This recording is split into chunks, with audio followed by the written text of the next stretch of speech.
We'll watch the thematic video.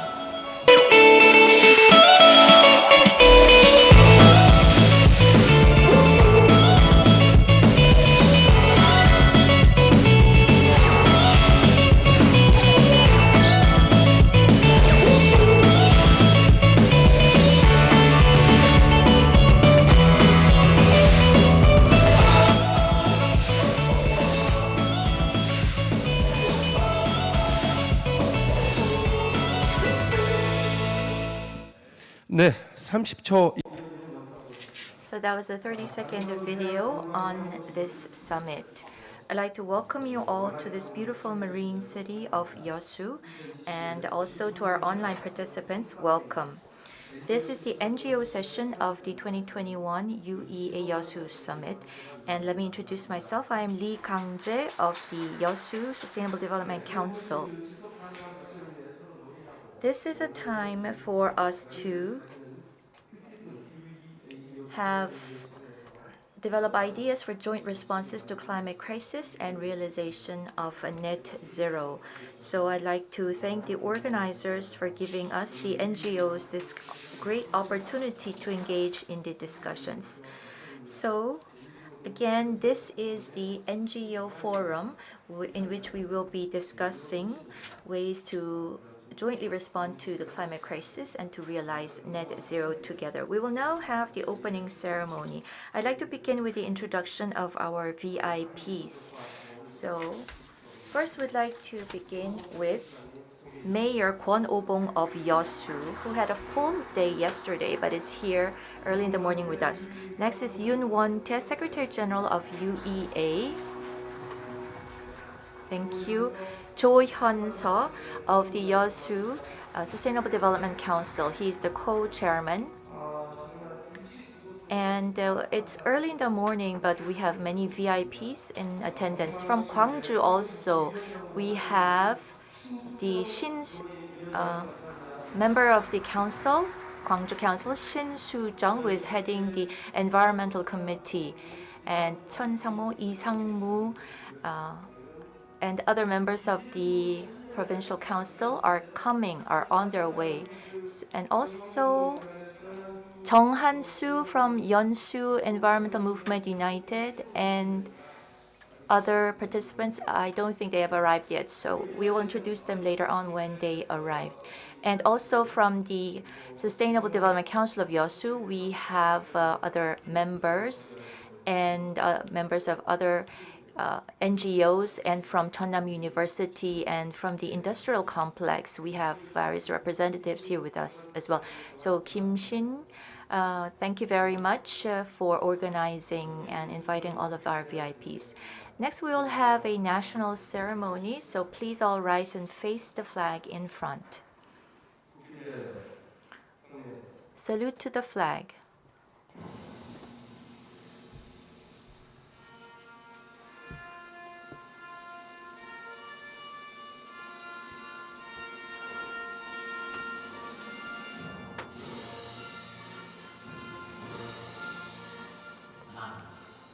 In front of the proud 태극기 for a free and just Republic of Korea and its eternal glory, I firmly pledge my allegiance.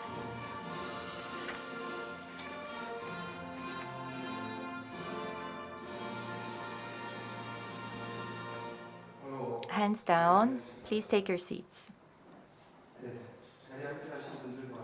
To all of you who are here with us and to the UEA member cities, we want to inform you that Korea, in order to realize its SDGs, have formed a separate local government council for implementation efforts. As you know, practice and action in the locality is the foundation of realizing SDGs. And so this council is comprised of about 30 cities and counties. They are developing policies and developing concrete actions and taking the lead in this effort.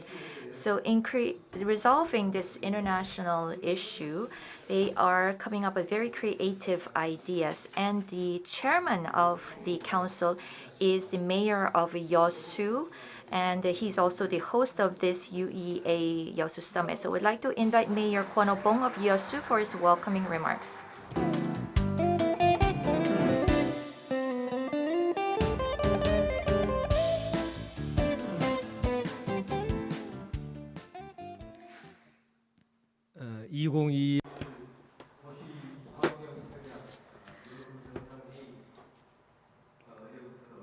We have begun the 2021 UEA YEOSU Summit from yesterday, and today we are holding this NGO forum. I would like to thank all the participants. Nice to meet all of you. Also, we have many people participating online, and many people are joining in from many different countries. And I would like to thank the citizens who are watching our broadcast on YouTube. And for the successful 2021 UEA YEOSU Summit, Mr. Yoon Won-tae, Secretary General of UEA, has worked hard, so I would like to thank him. Also, Mr. Joy Hanson, Co-President, and also Mr. Lee Gang-jae, who is our MC today. Thank you. Also, I would like to thank today's keynote speaker, Professor Kim Jong-in. And also, we have many panelists here today with us. Kang Hong-sun, the Director of YEOSU Federation of Environmental Movement, and Mr. Kim Jong-pil, Director of the same organization, and also Mr. Han Hae-kwang, President of Southwestern Environmental Center, Mr. Kim Tae-ho, President of Energy Peace, and also Ms. Baek In-suk, who is the Special Director for COP28 of YEOSU City Assembly, and also Mr. Kang Sung-hoon, who is Chief Editor of Namhae News. Now, UEA started in San Francisco of the USA, and major cities are continuing their discussion on dealing with major issues, including climate change. And we are discussing carbon neutrality as the main theme during this year's summit. Now, climate change and global warming is the most important issue that we are faced with, and many countries have come up with voluntary targets for reducing carbon emissions. However, if we think about the current situation, things do not look good. According to the sixth report by the IPCC, in 2040, the Earth temperature is expected to rise by 1.5 degrees. And in order to meet our targets for 2050, the industries have to work hard, but that is not all. We need the full support and effort of the NGOs. I hope that through today's forum, we will be able to look at the role of NGOs once again, and I hope that we can cement our relationships and build solidarity in terms of what we need to do. So many members from numerous NGOs. We have YEOSU City, and we have other cities and counties in the South Sea and South Central region of Korea. And we want to co-host COP28, and we are doing our best in order to attract the event.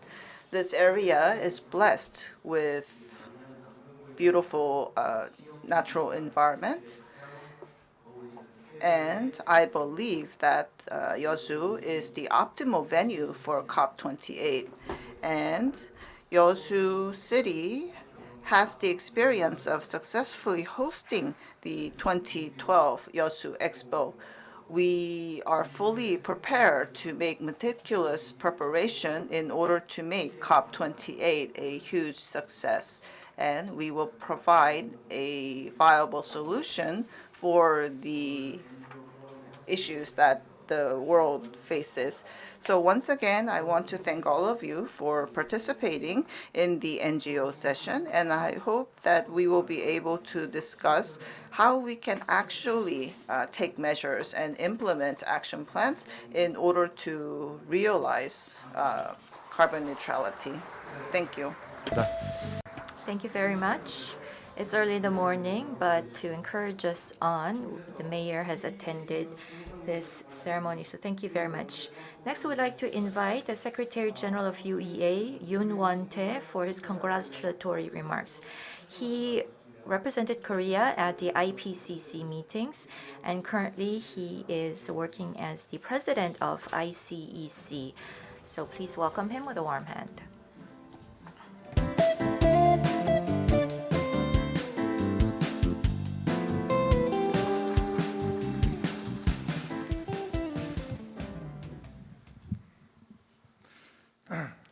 안녕하십니까? Good morning. I'd like to thank all of the guests from home and abroad who are participating in the NGO forum of the 2021 UEA YEOSU Summit. I am the Secretary General of UEA, Yoon Won-tae.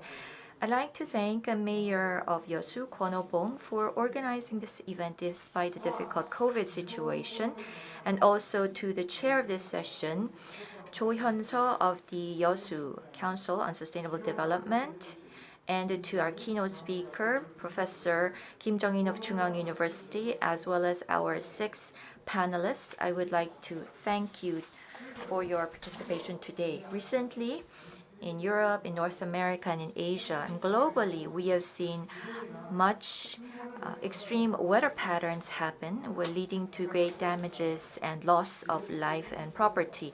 In Korea also, we have seen record-level heat waves and torrential rain and cold spells.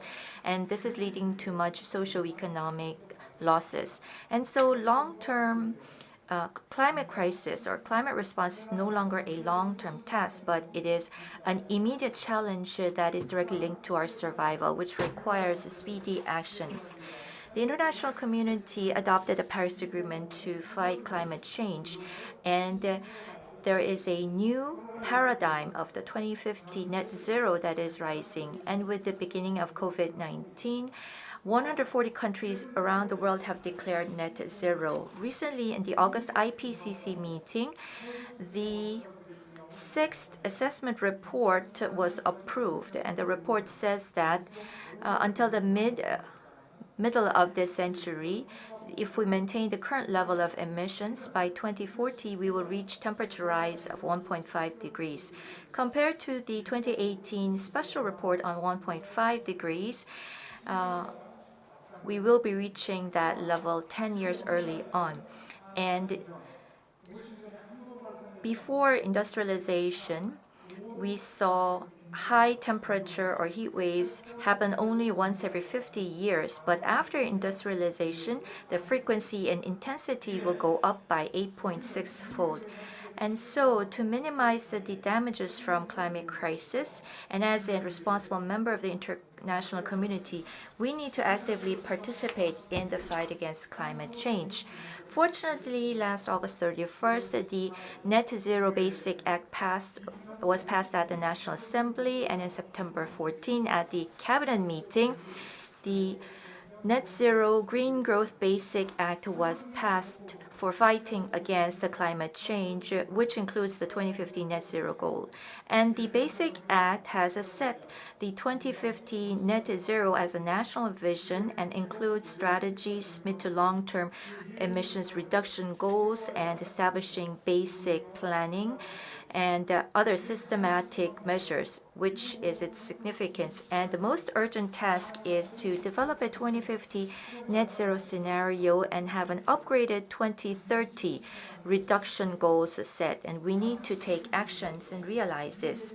If we postpone the reduction period, we're going to add burden to future generations. So we need to avoid that, and we have to ensure the right to survival and self-determination of the future generations through equitable measures.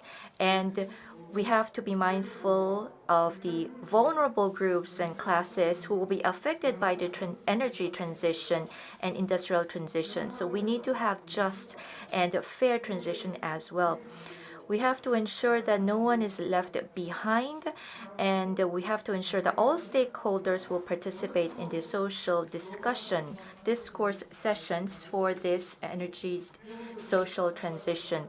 In this forum, we will be sharing ways for net zero society transition with member cities. And so we look forward to more finding clues to resolving the climate crisis. Once again, congratulations on the NGO Forum of YEOSU Summit, and we look forward to great accomplishments. Thank you. Thank you very much, Secretary General Yoon. And now we will begin with our discussion. I will introduce to you the chair of this session, Professor Joy Hanson. Currently, Professor Joy is leading our Sustainable Development Council. So let me introduce him. He received his PhD in engineering from Osaka University in Japan. He's currently teaching at Jeonnam University as a professor of marine convergent science. And he headed the lifelong learning and marine and fisheries department at the school. And he also headed the Korea Ecological Engineering Society, Environmental Hazards Society, and Health Sciences Society as well. So he's going to introduce our speakers and panelists, and now I will turn over the microphone to Professor Cho.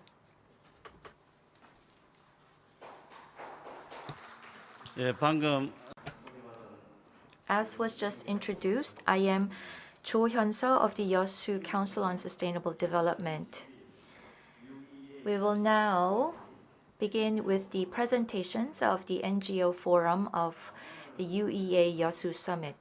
In this NGO Forum, we will begin with a keynote speech by Professor Jung-in Kim of Chungang University. So he will be speaking for about 30 minutes. And then we have 6 panelists with whom we will be engaging in a discussion over 1 hour. And then after that, we have about 30 minutes for free discussion. So now let us listen to the keynote speech by Professor Jung-in Kim of Chungang University.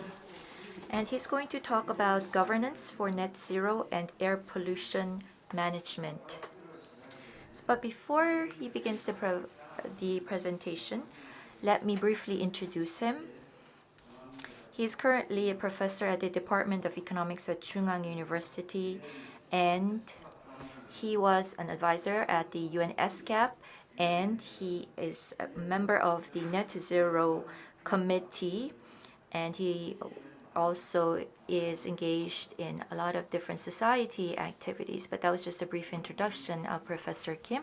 So let us now listen to his presentation. 감사합니다. Thank you very much. So first of all, I would like to thank you for giving me this opportunity to give this presentation. So it is an honor. Today's topic is, of course, carbon neutrality or net zero. And I would like to focus on the topic of what are we going to do regarding governance. As Dr. Yoon Won-tae has said, we have the 6th report from IPCC, or if we look at global warming of 1.5 degrees Celsius, I believe that the threat is becoming more serious. And regarding our target of carbon neutrality for 2050, we have many countries that have declared their targets and they are working on their legislature. And Korea is no exception. We now have a basic act on carbon reduction and carbon neutrality. Having said that, well, the road to zero carbon society is not easy at all. And we have to carry out energy transition. And in the past, we had manufacturing taking up 30% of the emissions, and we have to change the structure of that. And we have to work on transportation, households, buildings, and so forth. So we have to overhaul and carry out innovation in the entire society. Otherwise, we cannot achieve our goals. So we have many obstacles, many mountains that we need to move ahead of us. And so that is why there is a lot to do. And that is the reason why governance is very important. Also, in order for everything to be successful, we need to innovate science and technology, and we need drastic changes in the mindset and the awareness of the general public. Also, I'm a professor, and I believe that there are some problems with the college education. I believe that the curriculum is too academic, and I believe this is an issue. We need to have lessons on energy and also the environment, and we need to have these lessons as part of the curricula at a very young age. And so this is the IPCC AR6, and 1.5 degrees will be reached 12 years earlier. And IPCC is admitting that their previous predictions are incorrect.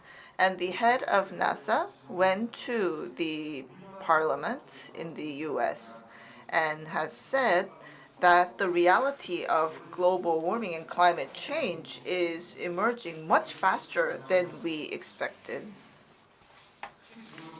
And what is especially scary is that the sea levels are rising much more faster than expected. And I consult Vietnam, and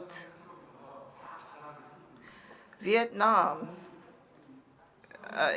is near a sea, and a long river goes through the country.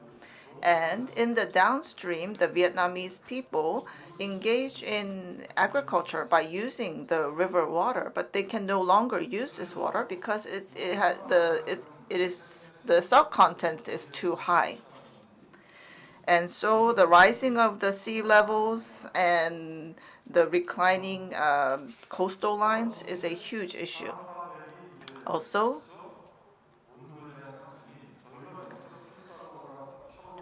we're saying that the temperature went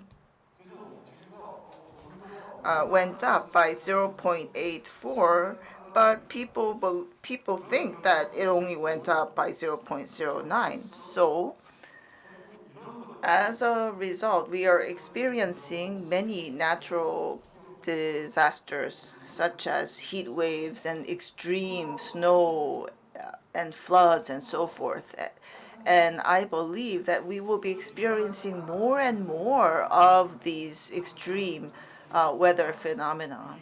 And so we are indeed faced with a real crisis. And so as of August of 2020, 125 nations have declared carbon neutrality or net zero. And countries like Uruguay or Finland have a earlier timeline, such as 2030 or 2035. And we have declarations coming from China, Korea, Japan, and so forth.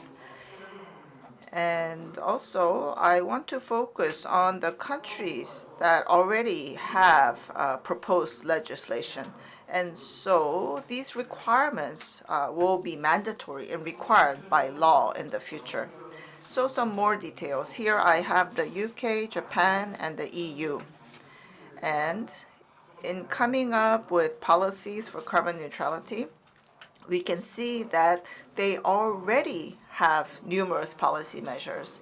The UK, for example, in November of last year, have announced many different policies, and some examples are green hydrogen or CCS technology. So that is capturing carbon and dealing with it. And in the case of Japan, for example, they want to have a policy that is technology driven. Next, Europe. They have announced the so-called Green Deal, and in Korea we have the Green New Deal.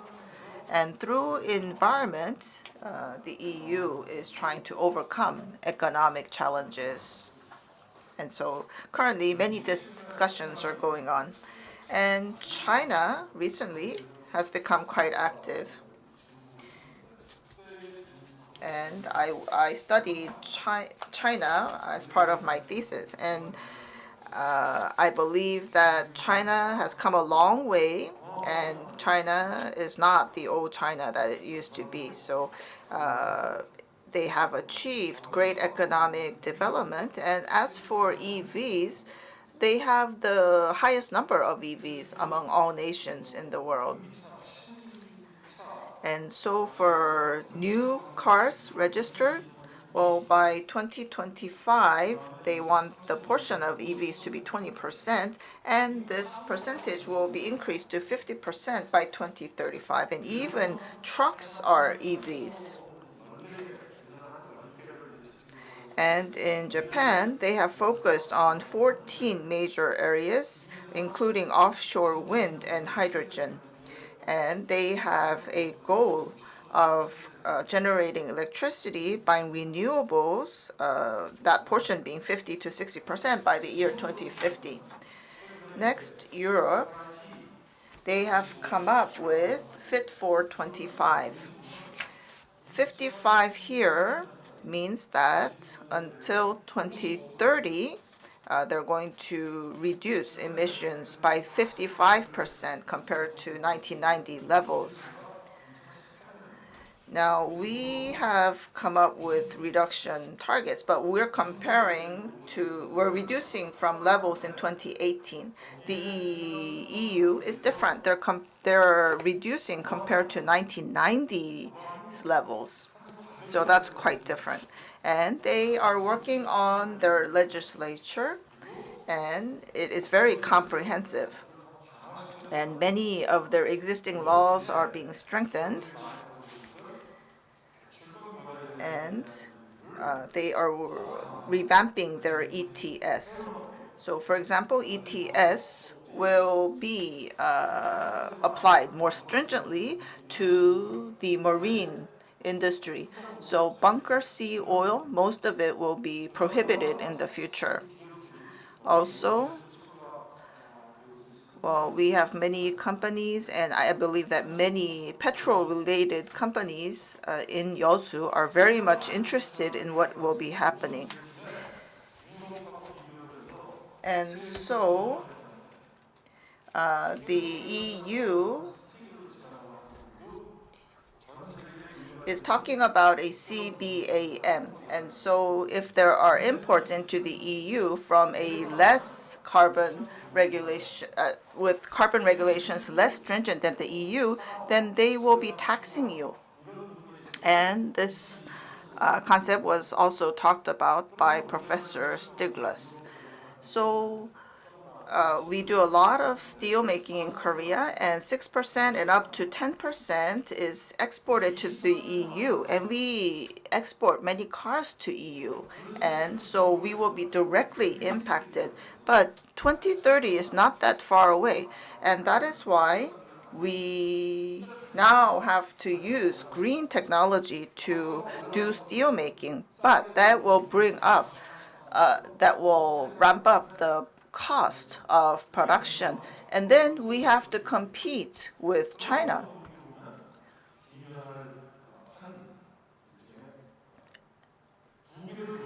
And the EU will be protecting the environment, plus they will be protecting their competitiveness, because they will be using green technology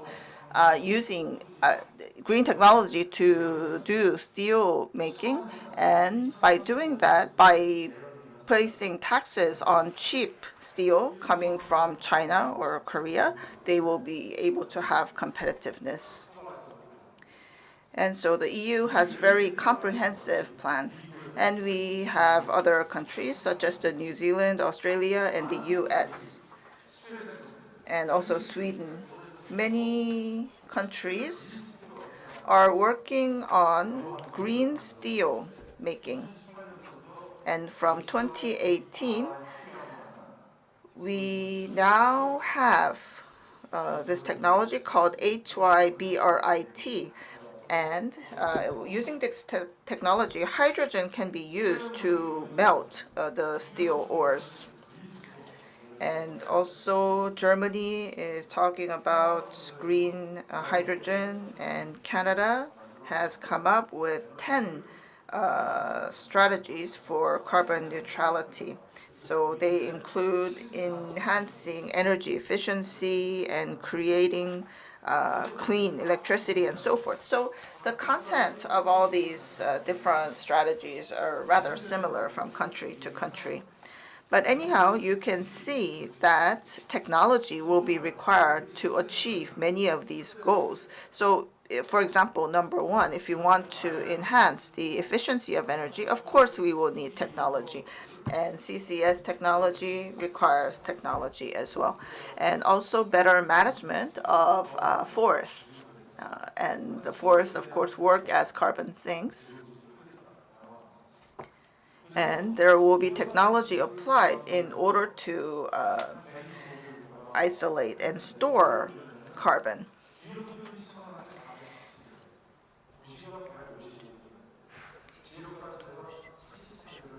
And here on this chart, you can see that there were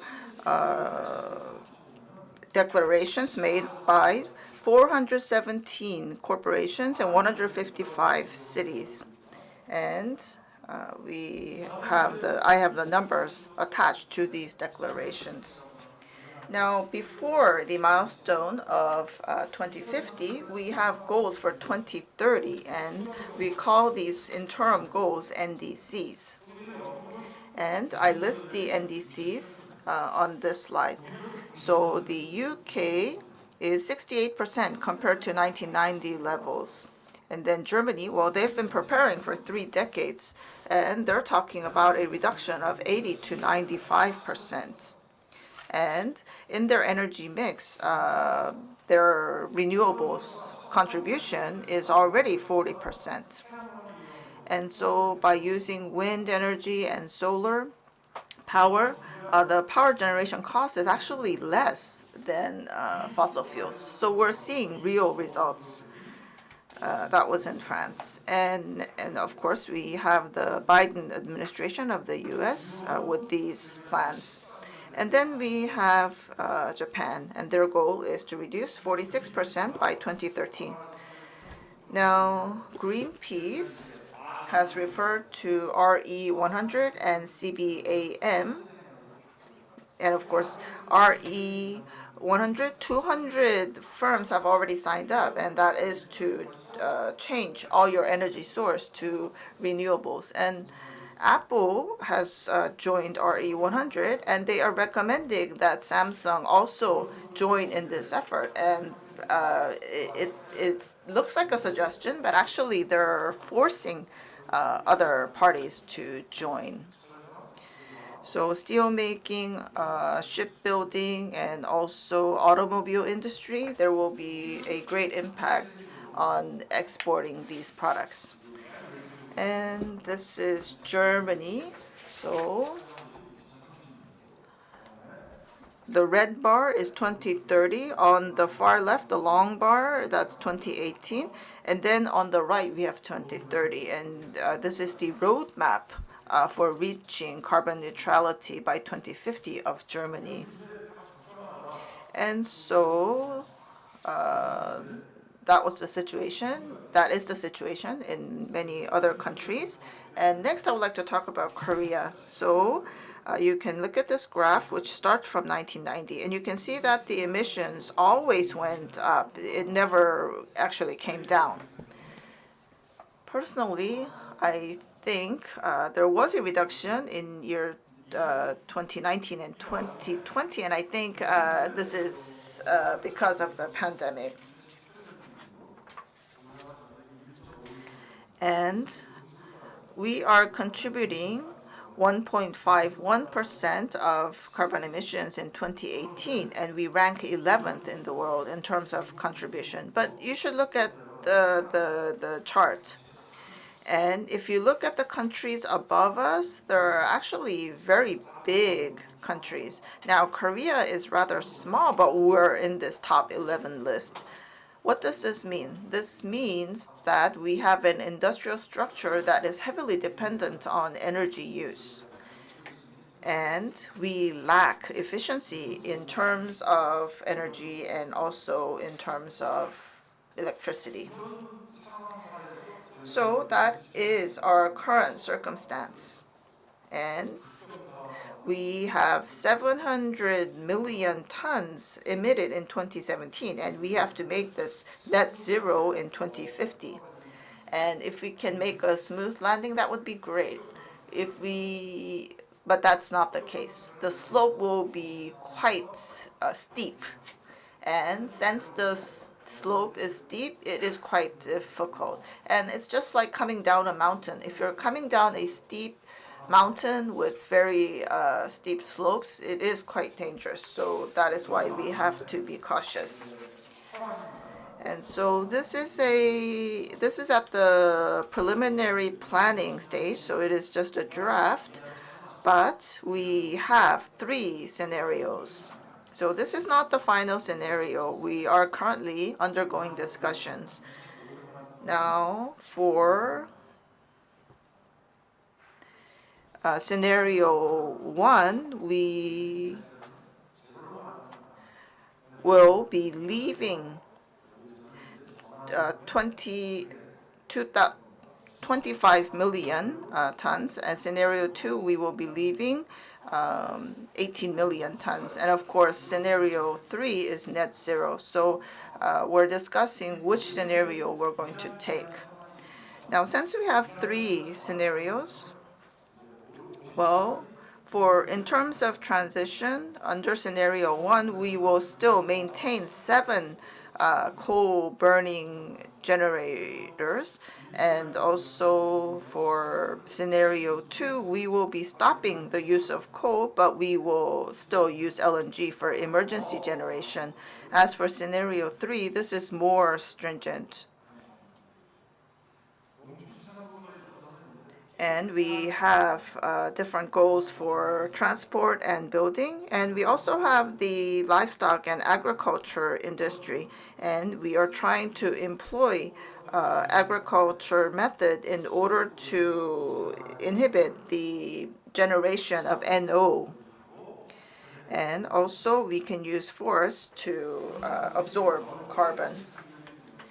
And we have 10 tasks. So energy transition and innovating the high carbon industry and so forth. So in total, we have 10. We will be working on the ecosystem and working on the awareness and so forth. So we're going in the right direction. 계획은 But the problem is that although we have a good plan, it is not implemented well. So in summary, the government has developed 10 or selected 10 low carbon technologies for the future. So we have solar cell efficiency for solar PV and wind. The plan is to increase efficiency of solar cells and also increase capacity for wind. And then hydrogen also. The goal is to reduce the production cost. For bioenergy also, the plan is to increase the price competitiveness of bioenergy.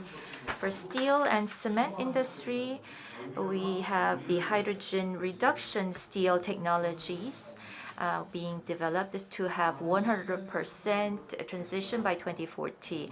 Or the cement alternatives will be developed further, and the price competitiveness of cement also will be enhanced in this industry. And in particular, digitalization efforts will be important in order to reduce the amount of electricity that is used. There are a lot of data centers eating up a lot of electricity around the world. So these data centers of Google, Apple, and many of these IT companies, there has to be a lot of energy efficiency enhancement in these centers.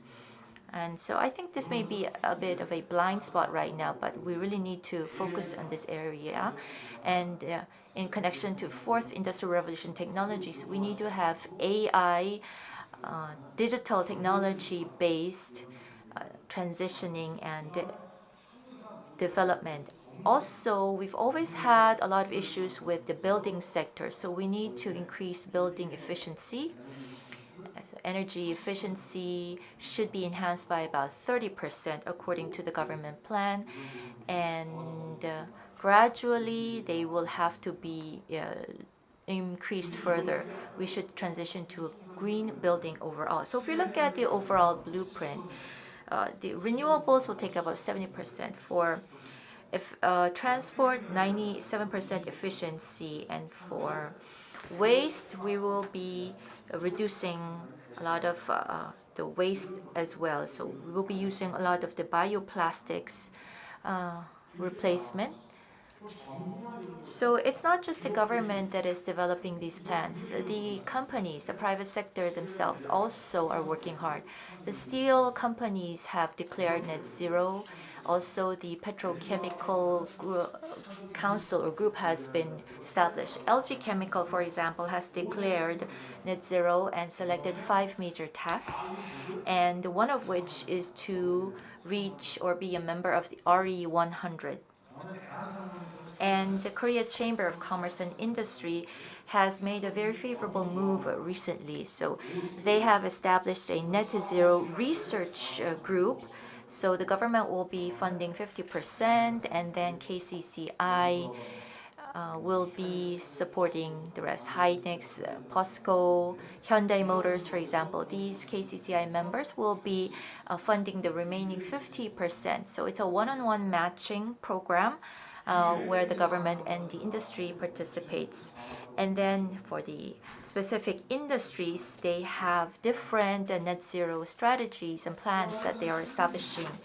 Another important sector would be forest.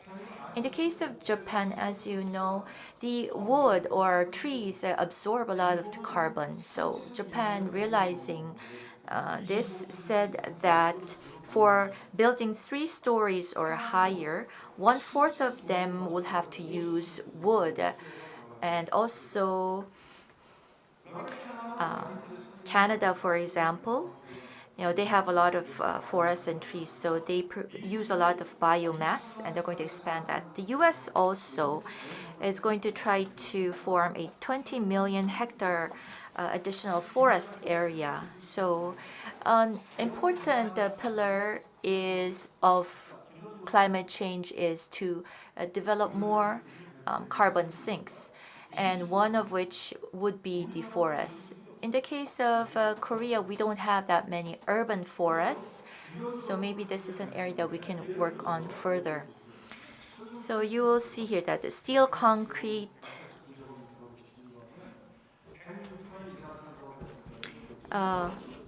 they produce or emit about 106 tons of carbon, and so now they have to transition to using more wood-based materials for buildings, and that's going to be of great help in net zero. And it's not just the central government, but the local governments also. Seoul City, Chungcheongnam, the province, Gwangju City, Jeju, provincial government also, they are all declaring their net zero goals and deadlines. So there's been an overall change.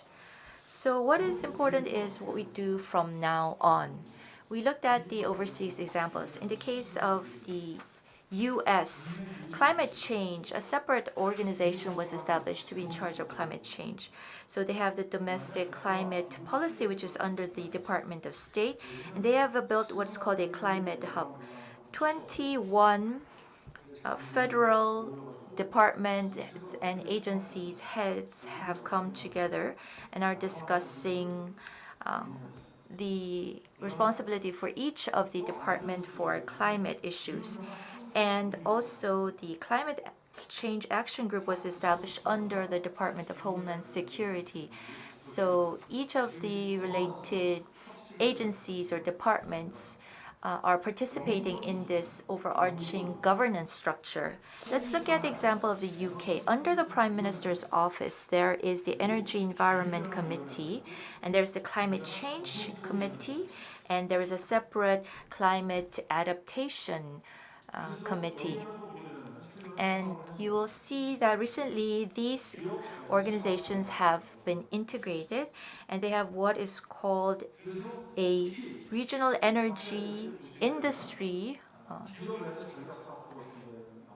department, and they are developing zero emission building regulations and planning. In the case of France, they also have put in place very interesting efforts. Right under the President's office, they have built what is called a Ecosystem Defense Committee. And what they do is that the citizens are selected to be part of the climate citizen organization. And also, there is a high-level climate advisory council comprised of 15 experts.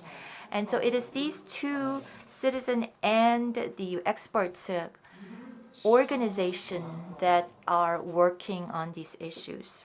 And so they call this entire organization Eco-Friendly Transition Department. So in the case of France, what they've done is that they have this monitoring and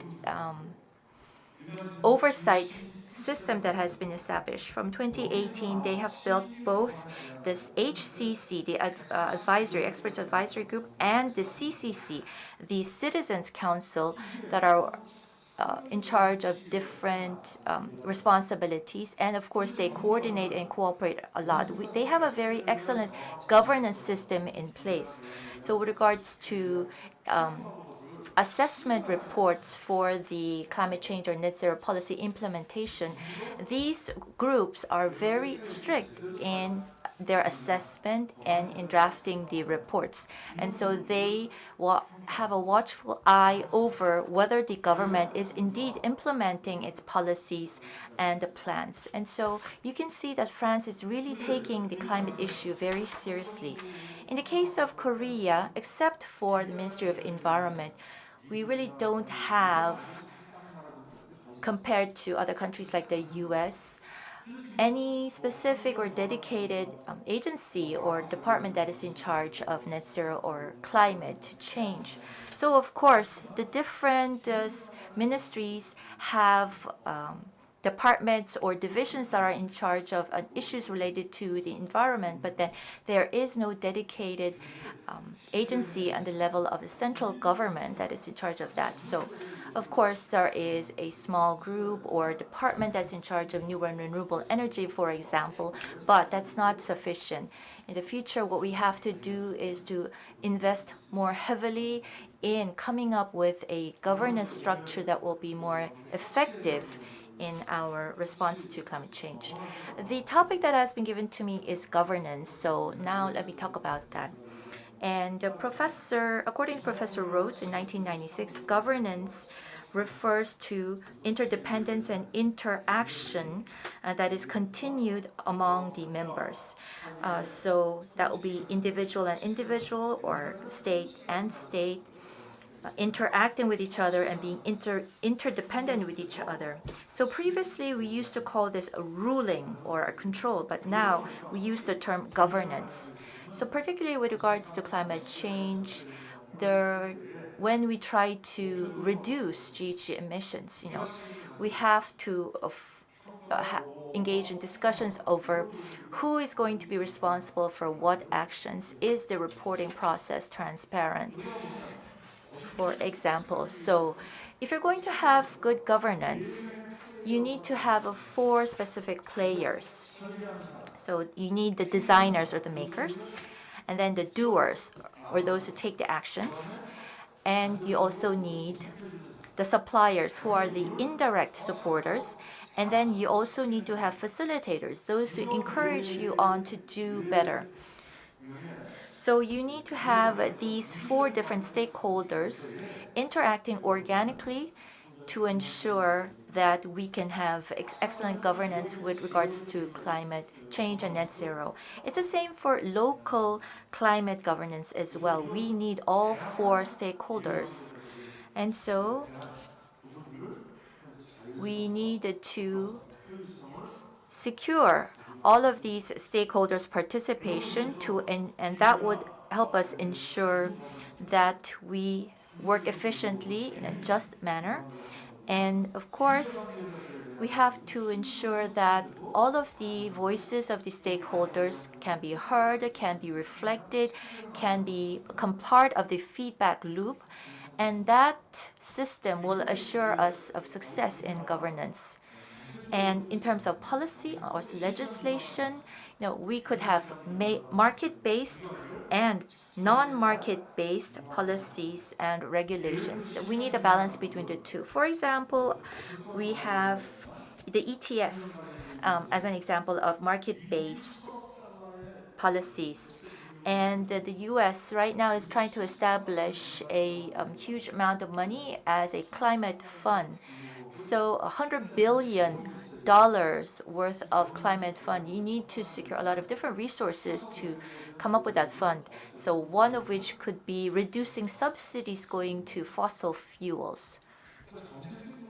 So policy also is a very important factor in successful governance, and we could have environmental taxation, carbon tax.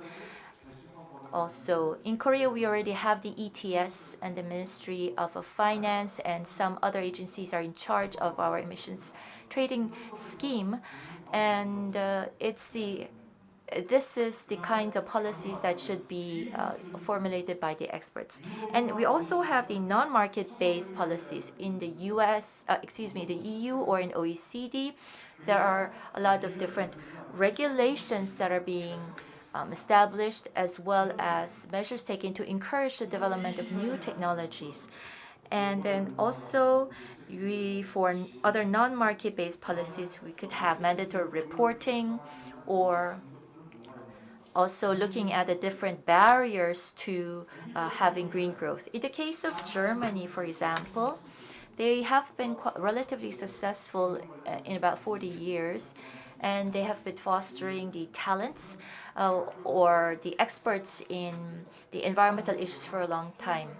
And what I was surprised at, as I looked at the example of Germany's education system, was that about half of the university students go and study in the field. So after they graduate from school, they are ready to go to the sites and begin their work because they have the field experience.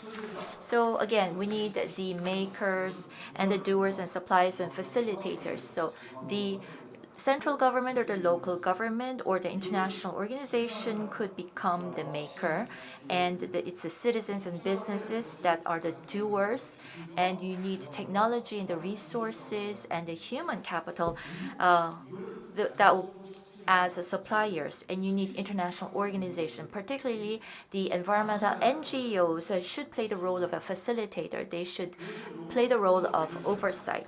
So looking at this more closely, for us to ensure that this governance structure works very well, there are specific roles and functions for each of the stakeholders. So for example, the legislation, the blueprint should be developed by the government or other makers. And we could have the committees where different stakeholders participate, the research groups also. And the plan should also be assessed and evaluated. And also you need to have a funding, climate fund, for example. So I have said this several times, but YEOSU has a huge industrial complex which has a huge budget, and there are 17 different green growth related groups or agencies. So we could have joint investments by these different agencies to establish a joint fund. And in terms of legislation and institutions, we could have something like the French style of governance in which the citizens and the experts participate. And also we need to to foster more human capital, human resources on climate change and net zero. And also more promotional activities and education are necessary as well. And also we need to come up with more transparent efforts to enhance transparency through various reports, white papers, and the TCFD and others. And also collaboration in the international community is another factor which will assure us of success in our efforts for governance. This is the end of my presentation. Thank you very much, Professor Kim. So he shared with us the recent global trends as well as the direction we should take for climate governance. So thank you very much. And now I would like to invite the chair to lead us through the discussion with our panelists. So I'd like to invite the panelists and the chair up on the stage. I think each panelist will have to have about 10 minutes for the presentation.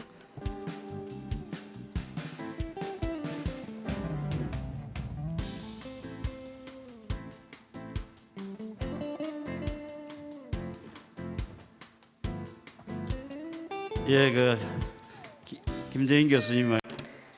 Yes. The keynote's presentation by Professor Kim Jong-in was quite impressive. He has talked about the seriousness of climate change and has talked about net zero for dealing with the climate issues. So net zero is a must. Also, he has talked about the important role of NGOs as facilitators. And so since you have heard this talk, I believe you know that the carbon issue is not an option for us.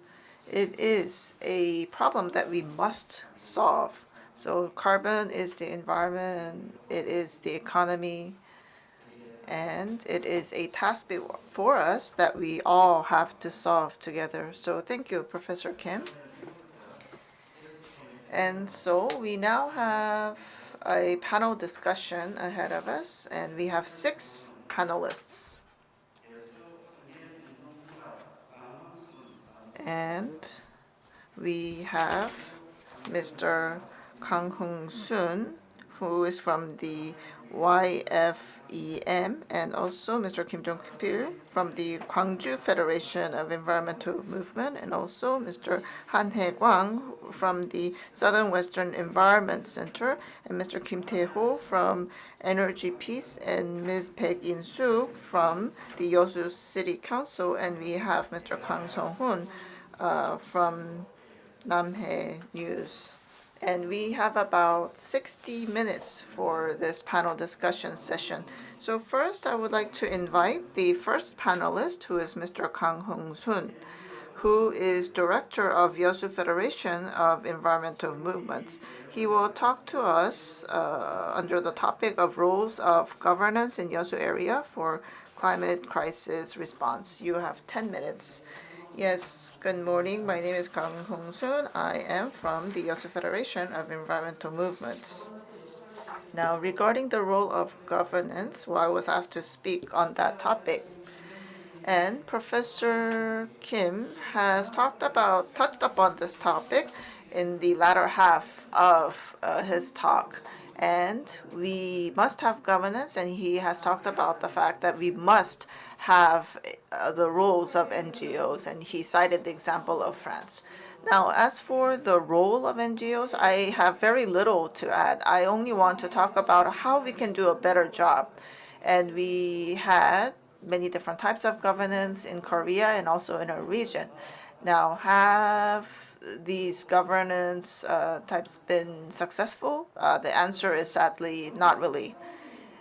Having said that, I guess we can say that we need change, and things have to be different. And Professor Kim has talked about the Consultative Council in France, so I would like to talk about that. Now, as for the climate crisis, what comes to your mind when we talk about climate crisis? Well, there is a cartoon here. This was on The Economist. It's a weekly magazine, economic magazine, and Earth is actually in a very serious fight with COVID-19. However, this is the preliminary round only. And of course, our hands are full with COVID-19. However, we have someone who is even more formidable in the background, and his name or her name is climate change. And regarding climate change, we talk about the heat waves and forest fires, rising of the sea levels, and a threat to food production and disturbance to the ecosystem. But these are just fragments of climate change, and I believe that many of us do not really relate to this dire issue. But as our keynote speaker has said, there will be huge impact on the ecosystem and in our environment, and this will, of course, impact the lives of people and, of course, the community.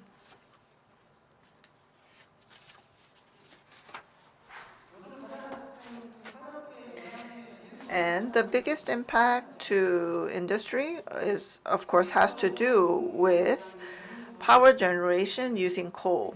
And all G7 nations have stopped subsidizing coal-burning power generation.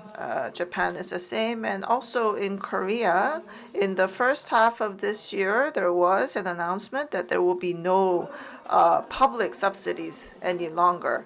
Now, what happens to everyone who was working in this industry? And we have stopped the subsidizing for the power generator building in India, and many workers were impacted. And the same phenomenon is happening in Korea.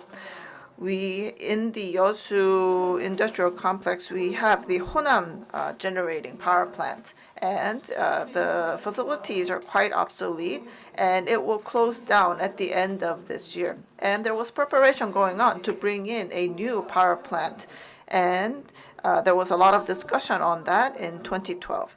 However, the plan was to build a new coal-burning power plant of 2 giga, but many NGOs and citizens were against this, so the plans were nullified.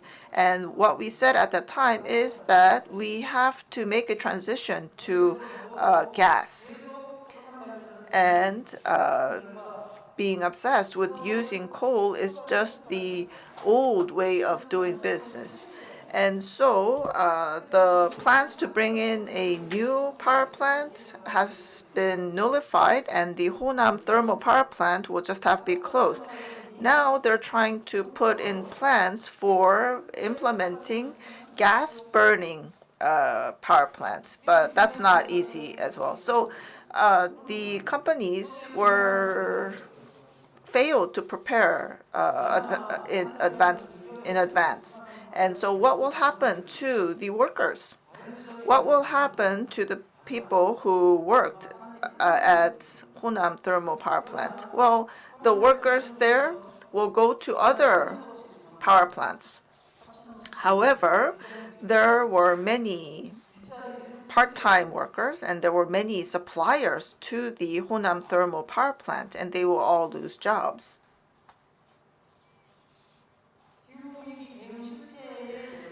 And so the impact of failing to respond to climate crisis will have a direct impact on people's lives. And Professor Kim has talked about carbon tax and also the CBAM. And steelmaking, petrochemical, and automobile industries will be the hardest hit. And in Gwangyang Bay, we have all these industries. So we have Gwangyang steelmaking, YEOSU petrochemical industrial complex. And when these industries are impacted, what will happen to the local economy? What will happen to our citizens' lives? We cannot leave everything just to the companies. Well, we cannot have blind trust on the companies because we will be directly impacted. Our lives will be directly impacted. Remember what has happened in Koje City. Koje was in the news in 2018. They showed what the markets looked like, what the streets looked like at night in Koje, and there was a big impact because there was a depression in the shipbuilding industry, which is in Koje City, and the unemployment rate went up.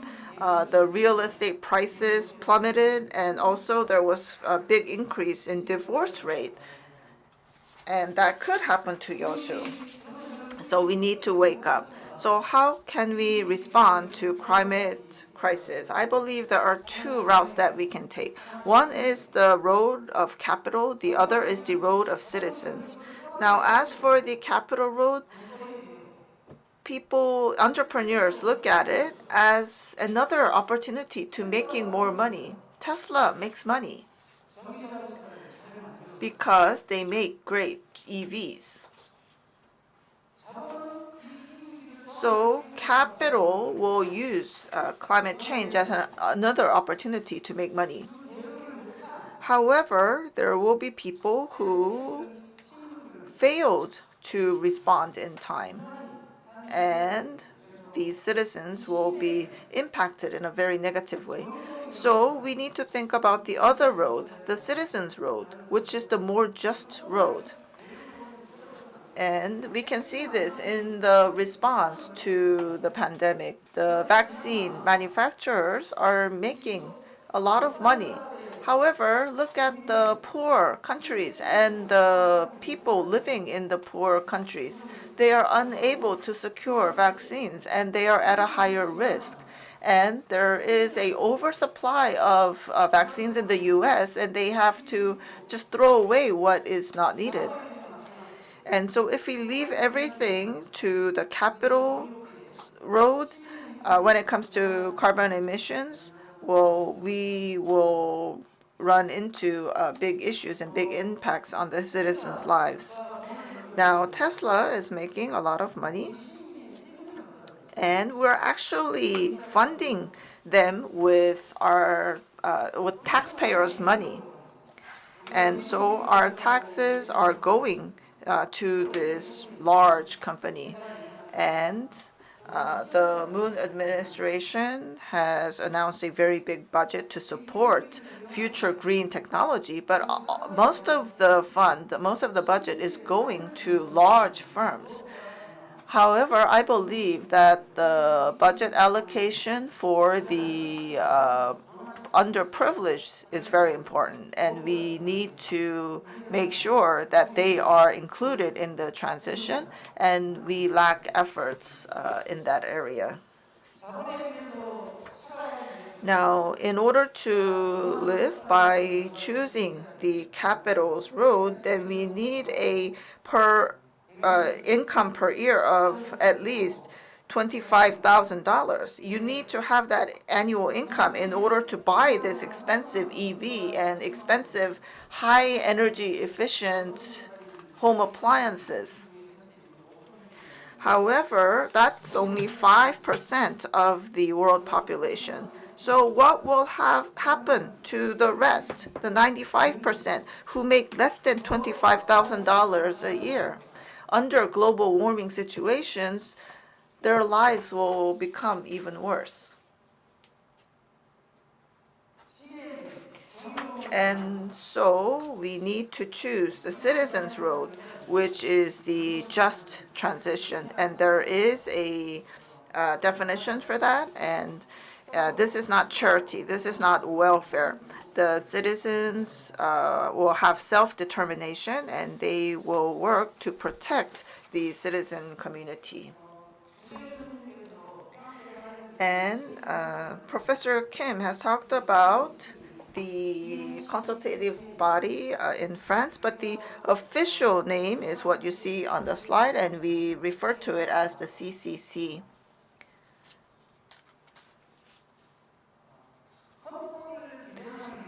And they are saying that even the Constitution has to change. So Article 1 of the Constitution should be that the state should fight against climate change. 그 유럽의 기후 여러 나라들도 이런 기후 시민 So many countries in Europe are forming these citizen assemblies or citizen councils, and Korea did the same. And in France, they used the term convention, but in Korea, we chose the term council. However, the city council wanted to use a different term to differentiate themselves from the citizens group. And also, similar efforts are being made by other local autonomous governments. And so the philosophy behind this is deliberative democracy. So all citizens should participate, and there should be persuasion and discussion rather than forcing people to follow. So what is happening in France and Europe, they follow direct democracy and citizen democracy. And in Korea, if we are to employ a new type of governance, I think this is the way to go.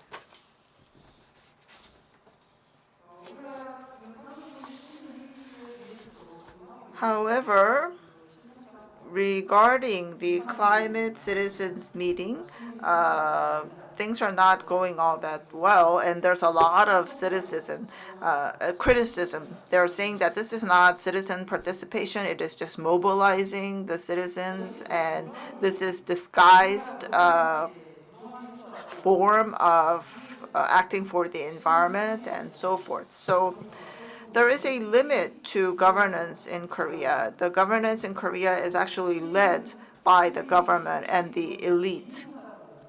And the general mindset of the elites are that the citizens are ignorant about these issues, and they believe that they should just teach the general public. And because of that, a governance is formed, but the autonomy and the authority of the governance, they don't really acknowledge it. So it is just in form, but if we look inside, you can see that there's really no authority with the citizens. So if we employ a new type of governance, I believe that we should follow the model of France's CCC. So it should indeed be a climate citizens council, not climate citizens meeting. And there has to be ample authority given to this council. And of course, discussing how to reduce carbon emissions is important. But at the same time, we have to put equity on the front burner. And also justification and authority and legal basis has to be provided to this Council of Citizens. And of course, the group must have access to relevant information and data, and there has to be two-way communication between this council and the government. Yes, I believe that I used more than my allocated time. So responding to climate change, we cannot leave it just to the government and the companies. We have to choose that road of the citizens, and we need a new type of governance. And as for what that will be, well, we should follow the model of CCC in France. Thank you. Yes, thank you very much, Mr. Kang. Mr. Kang has been in the area of environmental movements for a very long time, and he has given comments based on his philosophy and his experience. And he has talked about the limit to the governance that we have in Korea. And so in Korea, we need to have a new type of governance, like in France and the UK. So that was the first panelist, and we are behind schedule. So I'm very sorry, but the next panelists, Mr. Kim Jong-pil, and the following panelists, please limit your comments to 7 or 8 minutes. Thank you. 네, 안녕하세요. Good morning. I am Jong-pil Kim. I am working at the Gwangju Federation of Environmental Movement. And so I am engaged in energy transition efforts in the country. And I'm working as a director of this movement. I will be very brief with my presentation, and I think that's an obligation that I have as a panelist in this session. I did not prepare a separate PowerPoint, but I do have a paper, so just refer to it when you have the time.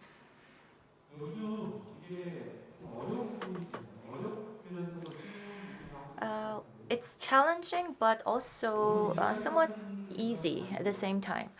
But anytime there are discussions about net zero, carbon neutrality, or climate change, I mean, this is being discussed all over the world, all across the nation, all across the world. There's planning and there is a lot of strategies being developed. But you would agree with me that at this point, we need anyone who is interested in this issue, they are feeling a sense of fatigue. And this fatigue is about the roadmaps and the planning. It's not that we don't know the plan or the methodology, or that we are unable to engage in discussions, that we are not able to implement net zero. Last year, the Moon Jae-in government declared 2050 net zero vision, and this discussion has been ongoing for a long time, and I'm sure you would agree with that.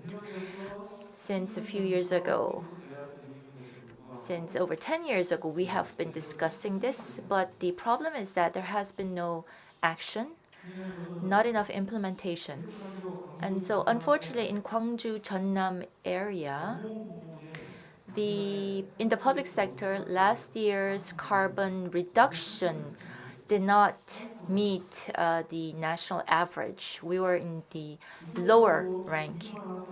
In the case of Gwangju, for example, well, last year we declared a net zero, and we declared to become an energy self-sufficient city in the future. But last year, the public sector carbon emission reduction was one of the lowest in the country. It's the same for Jeonnam province as well. So we're talking about blue economy and different types of plans, but again, our actions fall short of reaching these goals. So why is it that I'm talking about this issue and not the climate change phenomenon, what kind of planning we need? I mean, these are things that you already know, even better than me. And Professor Jong-in Kim, during his keynote, already talked about this, the global trends, the global plans, what we have to do. But the problem is that they are not being implemented or reflected in concrete actions. And even global recommendations also. Korea is falling short of meeting these goals. So there's a lot of discourse and discussion, but there's also a lot of skepticism because we're not taking enough action for reaching the goals. So right now is a time for us to have courage. So it's not the time for innovative planning or scenario development. We need courage. It's the same for civic group and also for the industry and the government as well. Well, for the industry, I think they're already feeling that sense of urgency because this is a matter of survival for the businesses. And so they are at the starting point of this new journey. And so to survive, they will have to take action. So what is the governments and the NGOs going to do? I think we will need to have courage more than anything else to take action. Net zero, climate change. So why is it that on these recent topics, the NGOs or the government is not feeling the sense of urgency on these issues? My conclusion is as follows. So we have climate change happening. We see extreme weather patterns, and we're experiencing it. But it seems that, particularly for the NGOs, they do not think of this as a personal issue. California, the U.S., the Australia, Canada, yes, they have a lot of disasters being experienced. And in Gwangju Cheonam area, last year we had 54-day rainy season, and in 2019 we had the most number of typhoons ever in history, and in 2018 we had a severe heat wave, and this led to a lot of damages and losses. But the problem is that on an individual level, people do not feel that this is a personal issue, but it is going to become a personal issue and problem in the future. And all the social, environmental problems, they will be interpreted from the perspective of climate change and discussed from the perspective of net zero. So this year, YEOSU had a very important event. So on Day of Earth, they declared net zero for the city, and I understand that they are in the planning phase. And I really hope that this effort will be successful. Many things have been mentioned early on, but in YEOSU area, if the industry does not work for net zero, it's not going to be successful in reaching the vision. And as many people mentioned earlier, in that process of carbon neutrality, you have to deal with all of the different aspects and elements involved, including social problems, jobs, for example. So from now on, from the discussion phase, you need to ensure that more citizens will be involved, will be given a chance to share their ideas. It's the same for industry as well. Secondly, you need to have administrative structural changes to be successful. As you know, net zero is not an issue that a single department or single ministry can be handling. You need to have a dedicated group or dedicated department established. And I think it's time for YEOSU government to be courageous enough to make that bold change. So I'm not here to talk about the specifics or the details or the statistics with regards to net zero. This have been mentioned by many other people, and you can just do a quick search if you need the data. So what's important from now on is that I myself, everyone here, this local community, and all Korean people take the courage to change into a new paradigm, to transition to a new hegemonic structure. So this is the end of my presentation. Thank you very much, Director Kim.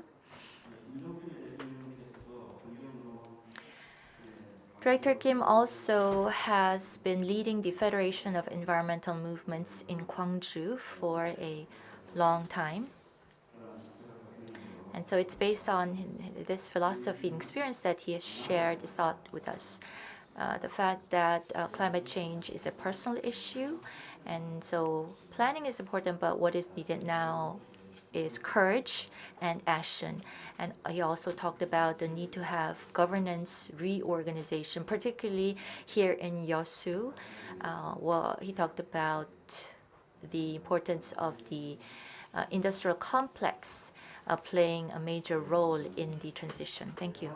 서남의 환경 Next, I would like to invite President Han Hae-kwang of the Southwestern Environment Center.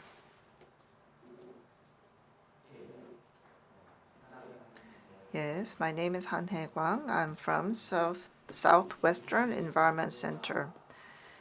Now, regarding climate change, climate crisis, well, I'm sure that you are hearing these terms all the time.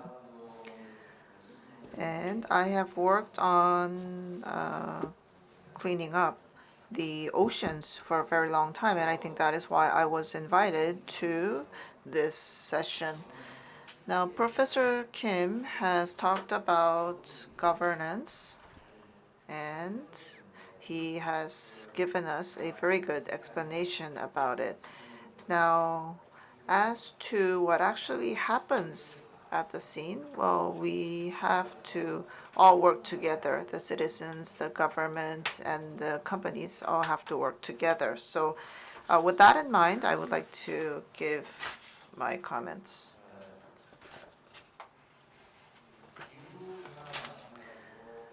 We're talking about climate change and also the marine environment, and I think it is the same because these are global problems. And I have worked on movements to keep our oceans clean. And I always point out that climate change response has to start with the oceans. And I think that's the correct direction because actually the oceans are all connected. So we have one Earth and we have one ocean that is all connected, one water that is. And the oceans receive everything that we dump into it, and we have been dumping a lot of garbage into the oceans, and we mistakenly think that the ocean will solve all our issues and do something for us, and I think that is the biggest problem. So when we talk about climate change, actually this resulted because of human activity. So the planet Earth did not change overnight, causing climate change. A lot of the impact actually comes from human activities.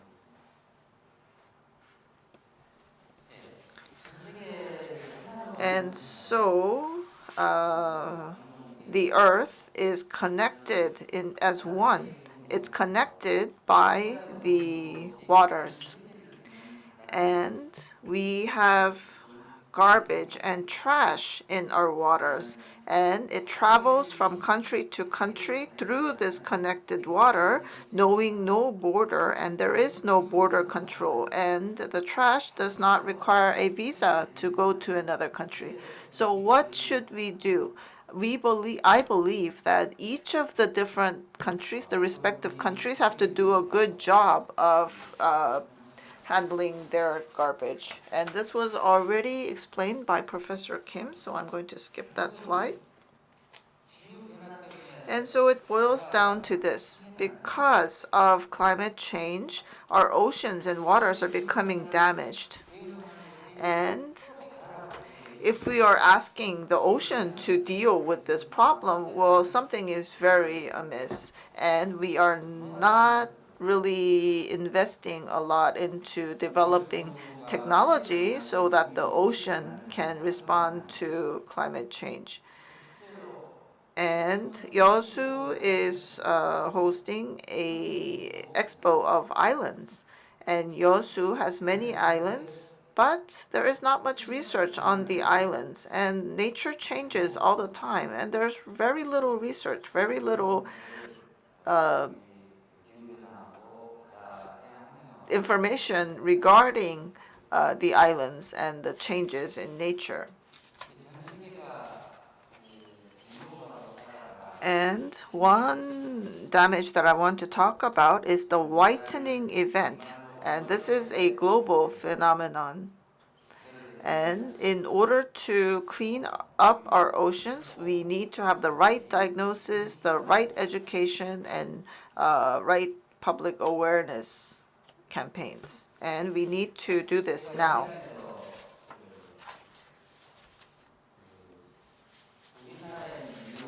And this is at the scene. I studied the trash coming from overseas nations found in our coasts, and I wrote a paper on that for my master's degrees. And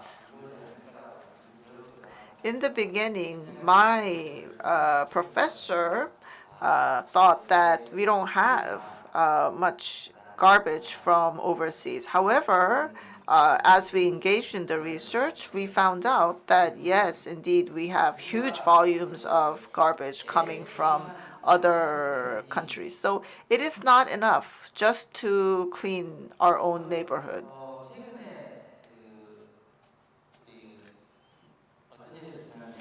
And in Gangwon province recently, a beach just disappeared all of a sudden. And in the news, they said it was due to climate change. However, this has been happening for several years now. And when breakwaters are built downstream, then all the sand disappears upstream and so forth. And we have marine animals suffering because of the garbage. And so when we talk about sustainable governance, well, we made a declaration on the fact that we are experiencing these damages because of human activities.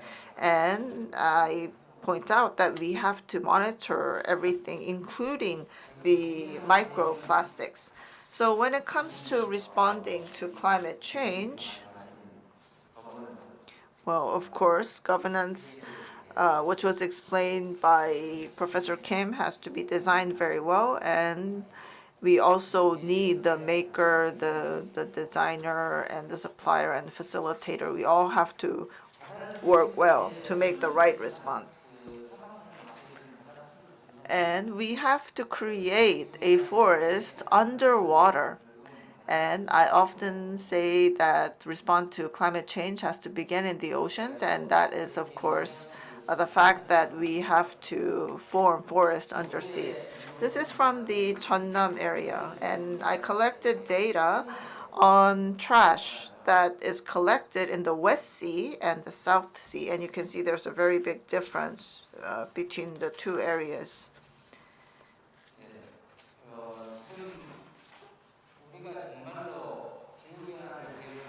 And in order to really respond to climate change and to make our oceans cleaner, we must remember that we have one ocean and one earth. And so we have to make the right diagnosis, do the right education, and then provide feedback.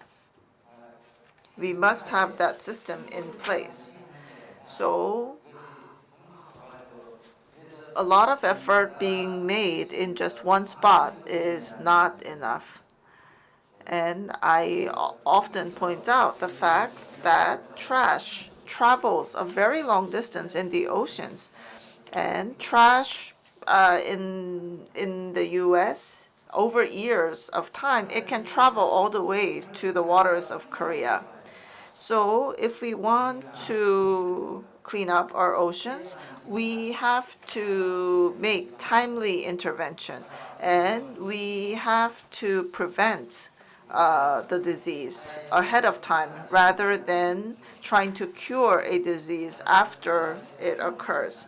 And so in order to use the resources of oceans, then we need to make investments and take care of our oceans ahead of time. Yes, thank you very much. So Mr. Han has talked about marine waste, and he also has collected a lot of data on extinct species, marine species, that is. And so based on that experience, he gave very insightful comments. So climate crisis is directly linked to the marine environment. And when we preserve and protect marine environment, well, that would be most important. We will go on to the next panelist. So the next panelists will talk about the roles and functions of NGOs to tackle the climate crisis. We have President Tae-ho Kim from Energy Peace. And I would like to ask President Kim to be brief with your presentation also. It's nice to meet you. I am Tae-ho Kim. I come from a unique group. We are an NGO, but we engage in economic activities including climate change response. And with that profit that is created from our business, we use that to support the vulnerable groups in the climate crisis. So we were established 15 years ago. I'd like to share with you our example. There are a lot of NGO forums in attendance here because this is an NGO forum, and the government should be doing this, the businesses should be doing this, and it seems that the different stakeholders are telling each other what to do or what the role that each other should be playing. But as was mentioned in the earlier presentations and discussions, we now realize that it's not other people's responsibility, but we ourselves are responsible also. The NGOs also have roles to play. So in the net zero era, in the climate change era, what kinds of role can an NGO like us play? I think that will be my main message. So what we initially thought about was we wanted to find a way to reduce carbon emissions to support the environment while resolving the energy poverty problem. And so how are we going to ensure that we engage in certain economic activities to produce profit, to help with these kinds of support?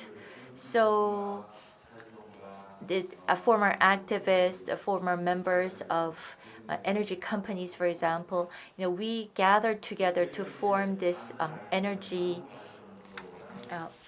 NGO. So we have established the Energy Peace Foundation, and we build solar power plants, and the profit from these plants is used to provide to the different low-income groups or poverty groups or vulnerable groups here in Korea. And our goal is to establish a 1 gigawatt capacity for our solar power plants. Right now, our capacity is at 10 megawatt.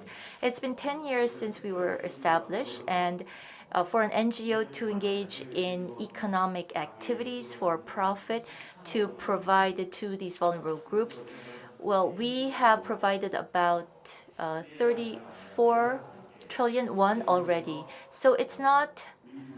So we realized that there are other newer ways for NGOs to play an important role in this issue. So this is our profit model. We take Among 100% in our profit, 50% is used to support the domestic low-income groups, and then the remaining 50% is invested back into our solar power generation business and to ensure sustainability in our business.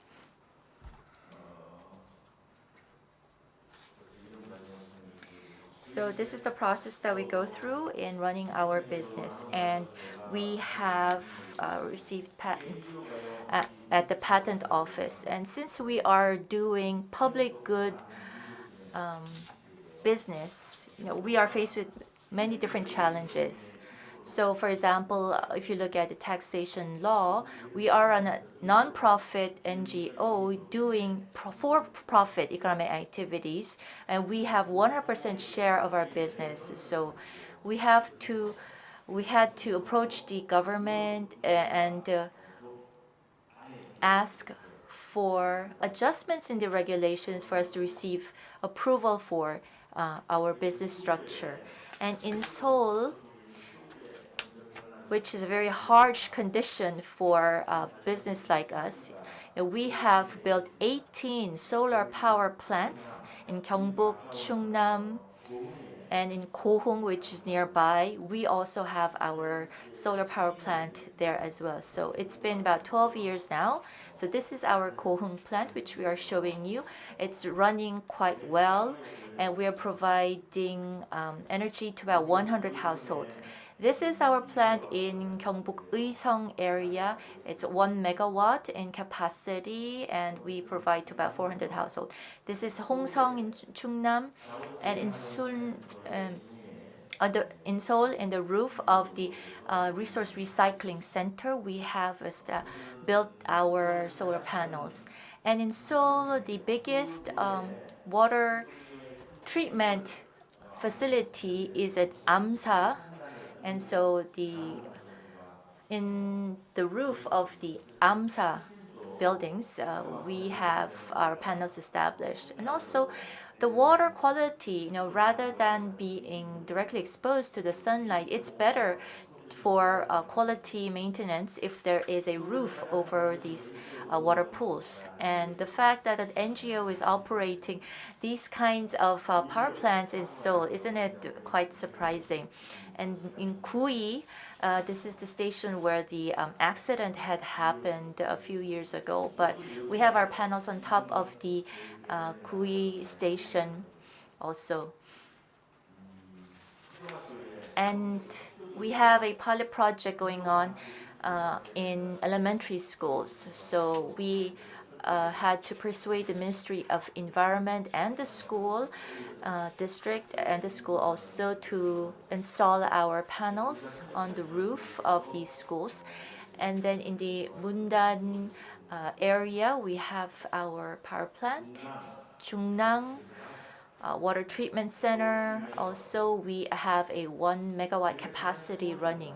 Over the past 15 years, well, we've been running the plants for about 10 to 15 years now, and every year we create a profit of about 400 million won. So over 10-15 years, we provided about 1.5 billion won in financial support for energy poverty households. And also, we do this business overseas in Mongolia, in Vietnam. We provided this hybrid system. This is a school in Vietnam. It takes about 4 hours to reach this village, but we are running our plant. So small changes are happening.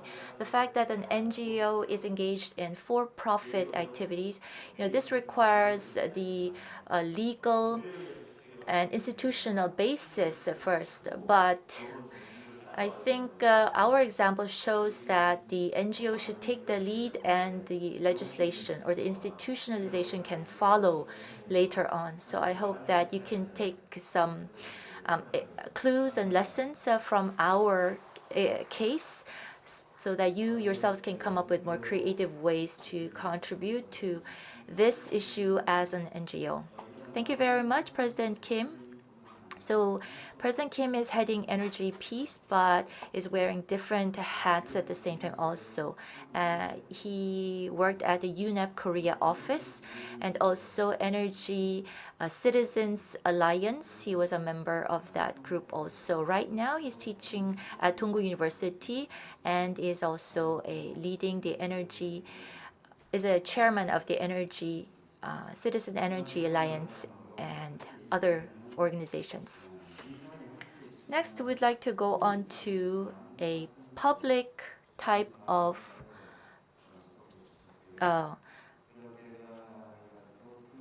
profit or public type of business and job creation and other examples of public good creation through his presentation. So thank you very much. 우리 여수시의 Next, I would like to invite Ms. Baek In-suk, who is the Special Director for COP28 of YEOSU City Council. Please go ahead.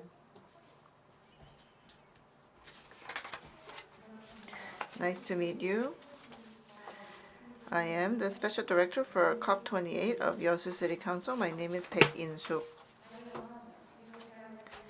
Now, until now, we have heard the keynote speech and we have heard the comments of the panelists, and there were many great comments. Now it is time to act. That is the motto of COP25.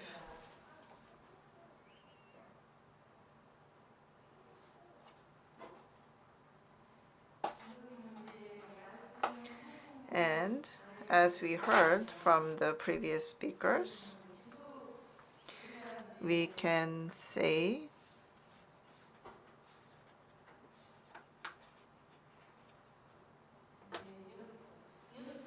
that YEOSU is a very popular place. It has an industrial complex, and YEOSU will be greatly impacted by climate change. And the industrial complex is actually under the authority of the state. And Jeolla province contributes to 41% of the emissions in Korea, and YEOSU contributes 5.3%. And this area emits about 300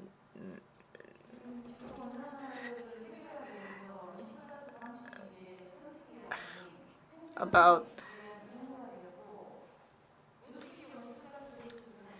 so we must deal with this dire problem, and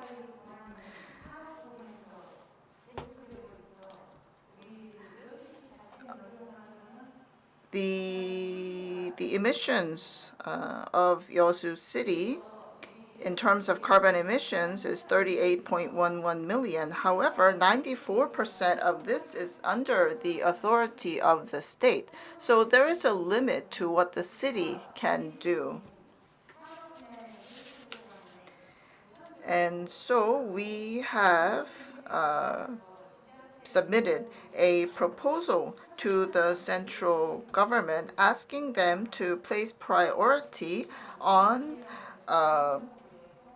restructuring our industrial areas that can reduce the carbon emissions. And also, we ask the government to create a virtuous cycle that links the local autonomous governments and the private sectors. And of course, this area and many cities and counties, including YEOSU, is working hard in order to attract COP28. And we have 12 cities and counties in the South Sea and South Central region. And many citizens and NGOs are working hard, working as one in order to attract the event. And also in July of last year, the president and vice president of 22 cities and counties in Jeonnam, with YEOSU in the lead, declared support for the 12 cities and south coastal areas to host the COP28. Also, the YEOSU City Council is providing support for the bid to host COP28. And we are carrying out street campaigns on a weekly basis every Monday to actually promote the hosting attempt. And we have formed a special committee to do this. And we have also had policy discussions with National Assemblymen. And also starting from August 16th, on 4 occasions, we have met with the heads of cities and county councils, and we had them sign a joint proposal. And the heads of the 12 cities and counties have promised that they will fully support our effort to attract COP28. And we believe that hosting this event is in line with the balanced development of regions, which is a national agenda in Korea, and also our attempt to seek harmony between Yeongnam and Honam area. Also, responding to climate change and achieving net zero has provided us with new challenges and opportunities to local city councils as well. We have to prepare for the 2050 net zero roadmap, and also we have to work on our systematic basis, and we also can work on the Green New Deal, and it is also an opportunity because we can foster renewables industry. Also, in our YEOSU City Council, we have worked on ordinance bills to work on reducing our fine dust, and we have worked on the ordinance bill to improve indoor air quality and to limit disposable items and to clean up our oceans. And there are very specific action plans as well in order to increase the number of EV charging stations and also the public parking lot PV panel installation and reducing the use of ice packs and wipes. So, what is the role of the City Council in the future? The local council is an institute which must exist for the existence of local autonomous governments. We have voting rights and also audit rights, and we deliberate on ordinances and budgets and also settlement of accounts, and we also have the obligation to improve the fairness and effectiveness of administrative execution, and we also have the authority of audit and inspection. Also, we have to realize citizen autonomy, and we also realize right to know of our citizens. And we are also a communication channel. That is why the role and responsibility of a local city council is quite important. And that is why we will be working on the following. These are actually systematic basis, and we will come up with an ordinance with the goal of net zero, which is linked to the basic law on net zero. And also, we will work on climate impact evaluation system and also climate awareness budget system. And secondly, we will, ahead of time, calculate the impact of climate change on industries, and we will make sure that this is reflected in our budgeting. And also, we will ask that a climate awareness budget system be employed, and we will have eco-friendly and climate-friendly environmental goals established. and we will try to make our policies eco-friendly. Thirdly, we will form a carbon neutral special committee and establish new ordinances related to 2050 net zero, and also employ the climate awareness budget system. And we will do our best to support the city government's effort in terms of implementing the net zero plans, and we will try to come up with numerous policy alternatives. Next, we will work on strengthening the local capacity. So we will ask the citizens and the corporations and NGOs to participate voluntarily and to carry out actions in daily lives. And we will try to form consensus among these different parties, and we will have environment or climate promotion programs and discussion sessions and lectures and so forth. And next, fifth, we will establish a collaborative system with the executive organizations. Of course, our basic role as a city council is to check and supervise the executive organizations. However, not hurting that role within that boundary, we will try to share our information so that we can establish the Net Zero Support Center and establish net zero plans. And also, we will ask the executive body to come up with the performance indices. So carbon neutrality is not just protecting the environment. It is a bold challenge to change our energy systems and the industry. And this is directly linked to the existence of human beings. And so we will need to come up with the right goals to make a just transition, and we will implement the action plans. And the YEOSU local council will act first. Thank you. Yes, thank you very much. The discussant, Baek In-soo, is Special Director for COP28 of YEOSU City Council, and based on her experience, she has given comments on this issue. Last but not least, we have a Chief Editor Sung-hoon Kang from Namhae News, who will give his discussion. I apologize beforehand, but as you know, we are very tight in terms of time, so please be brief with your discussion. So I'm going to talk about the view of journalism with regards to achieving net zero. So I was thinking about what to talk about specifically, and I looked at what our local community is most interested in, which is the effort to attract COP28. And so I looked at how the press is covering this topic and how much of a consensus the public has in this region with regards to the bidding for COP28 hosting. So that is what I will talk about.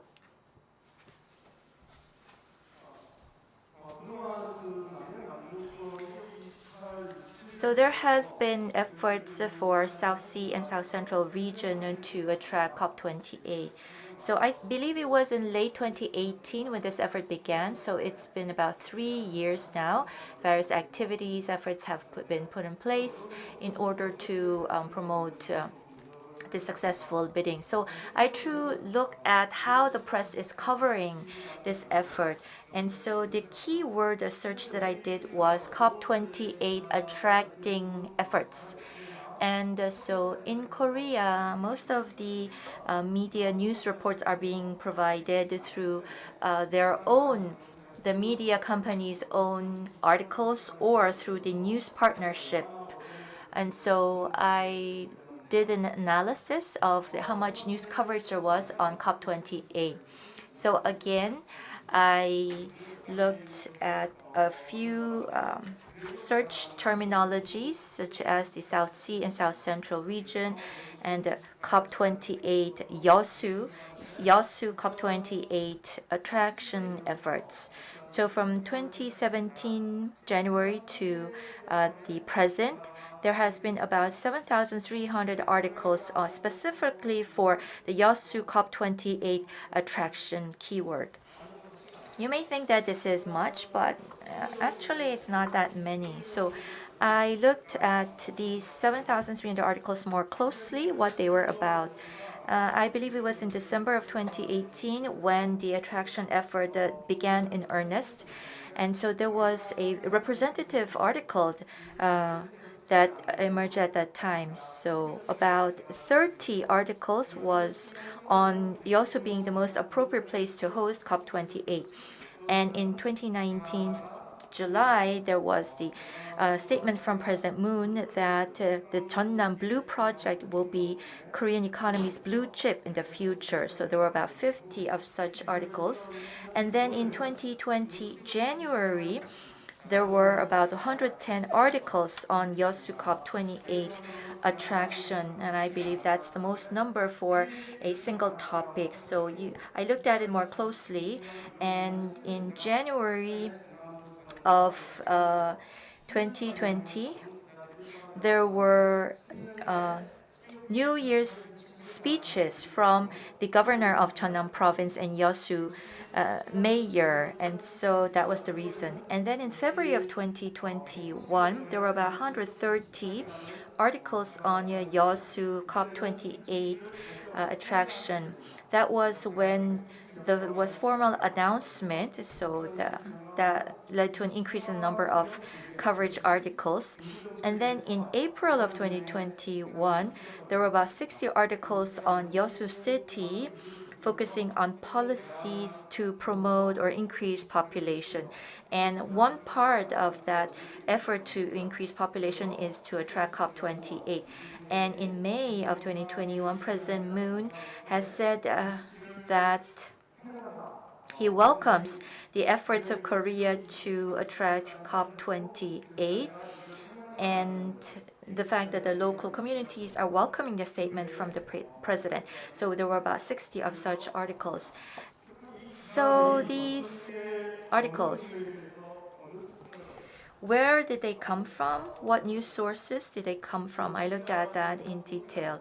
And most of them came from the new press releases that was given to the press by the YEOSU city government. So I looked at these kinds of articles specifically. So again, the keyword was YEOSU City COP28 press release.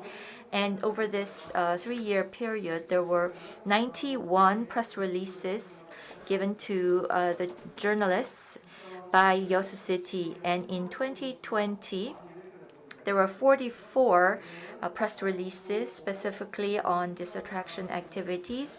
And there were 40 articles as of August of this year. So I looked at it more in detail, and 90 press releases given to all of the media in YEOSU. That will be an average of 40 to 50 or maximum of 100. So 7,300 news exposures, that would not be a huge number. So I also looked at the number of articles that were written directly by the news companies or newspapers, and it was not that many. Out of 7,300, it was only about 1%, so very small. And for example, Namhae News reported or had a feature on why YEOSU is trying to attract COP28. And then Jeonnam Ilbo wrote an interview with a professor at a university on the efforts of YEOSU being a response to climate change. And recently, Gyeongnam CBS in April had a special article on the 10th anniversary of YEOSU Expo. And so it seems that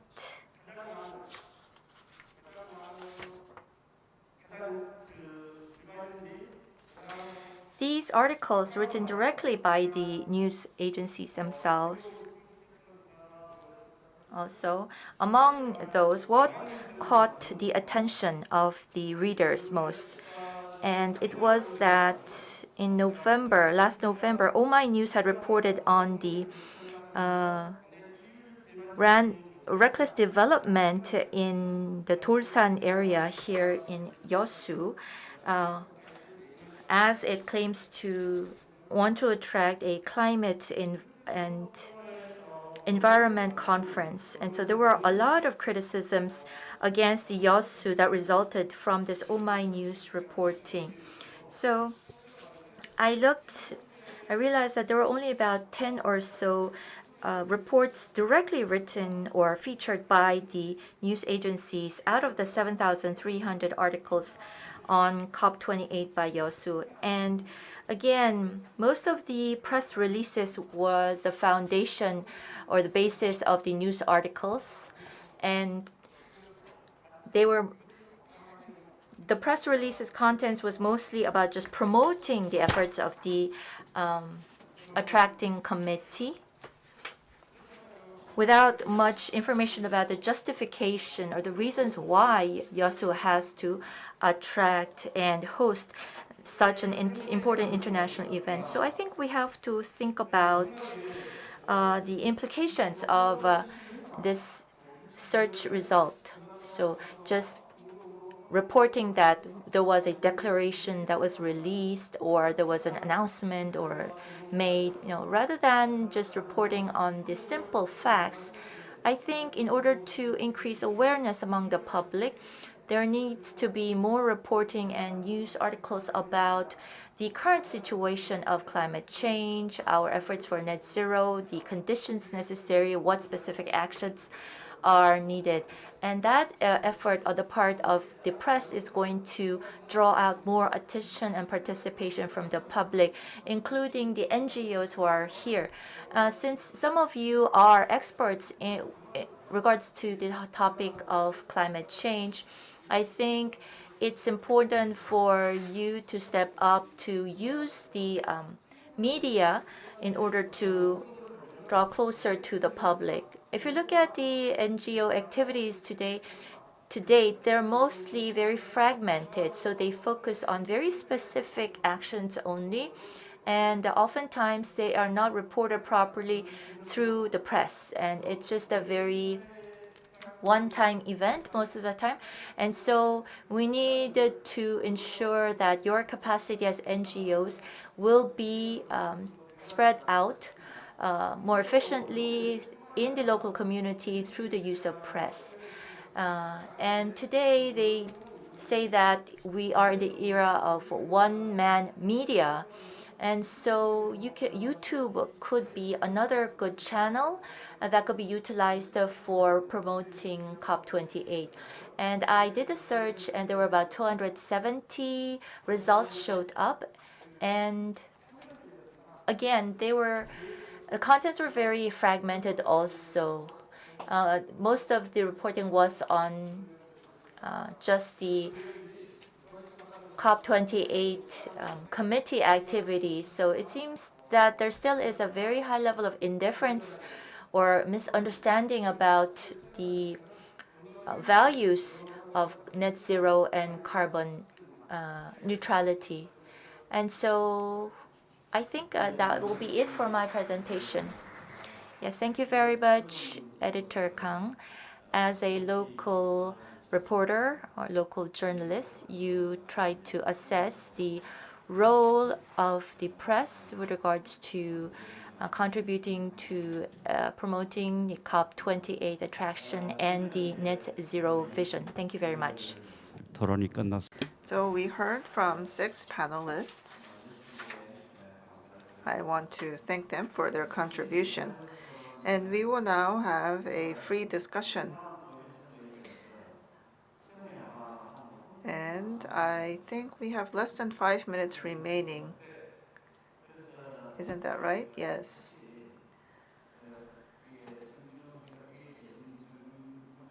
And so, is there anyone in the audience with a question or comment to the panelists? I think we have time for maybe 1 or 2 questions.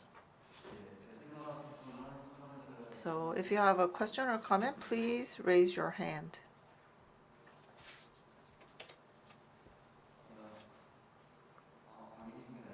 No one?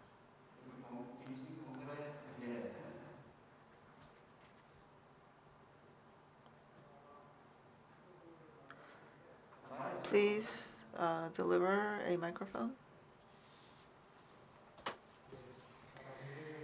Yes, Professor Kim, the presenter and the panelists, thank you for your contributions. Now, I find one shortcoming. I hope that if we had someone from the industry, we could have heard what they have to say. So that was a little bit disappointing. And I believe the role of the industrial complex is quite important in reducing carbon emissions. And the industry, the companies are saying that it's very difficult to deal with this issue. So we need to put our heads together and work together. And so we have to have the role of the governance. And in the future, I hope that we have other events where we invite representatives from the industry as well, so that we can have this discussion together. So it is not late yet. I believe that we have time to have these discussions. And I think maybe our chair can address my comment. Yes, Mr. Kim is already working very hard on gathering many different parties together and having discussions. And so thank you very much for that comment. And I think someone is taking notes of this session, and I think this message will be delivered to the organizing committee. Any other questions, Mr. Shin? 아마 시간이 없. I believe because our time is almost up, you're being very considerate because you know that our time is up. And in our forum, over the past 2 hours, we've had a very excellent presentations and discussion among our keynote speech presenter and our panelists. And if you do have any questions or comments that you want to make later on, please contact the Secretariat of the Sustainable Development Council of YEOSU, and we would be more than happy to deliver your message to any of the panelists up on the stage and get answers for you.